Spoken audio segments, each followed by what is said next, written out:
大家好，我是交通小王，今天过来修个燃气灶。这个燃气灶有什么问题呢？有的时候打不着火，而且这个故障越来越严重，一直到现在打火特别费劲。现在就给大家演示一下这个问题。咱们先把右边打开试一下，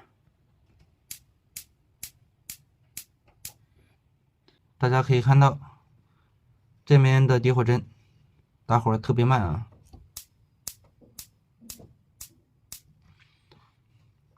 这火还是很弱的，正常没问题的话，点火针打火特别快，应该是哒哒哒，速度很快的，一打就着。像这个速度，有的时候就点不着。再看一下左边的，两边的故障现象是一样的啊。点火针的这个火为什么这么弱呢？一种现象就是燃气灶的电池没电了，还有一种现象就是高压点火器坏了，导致点火弱。正常出现这种现象，两边的故障现象是一样的，一般电池没电的几率特别大。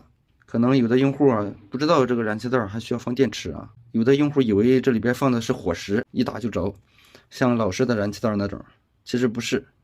现在用的燃气灶一般都是放电池的，而放电池的一般有两种，一种是放1节电池，一种是放2节电池。这个就是我拿的燃气灶电池，1.5伏的大电池1号的。一会儿咱们就把它换上去，试一下燃气灶能不能正常点火。更换电池也是比较简单的，把橱柜打开，到燃气灶的底部，找出放电池盒的盖板。这个燃气灶放电池的盖板在这个位置，给它抠开。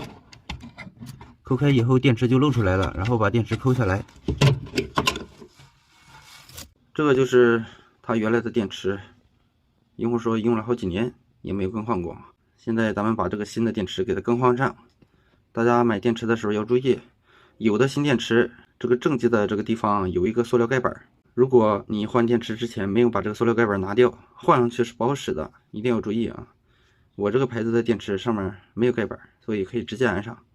安的时候要注意正负极，一般放电池的卡槽带弹簧的一端就是负极，不带弹簧的一端就是正极，给它安上就可以了。安上以后盖上盖板，电池就更换完毕，就这么简单。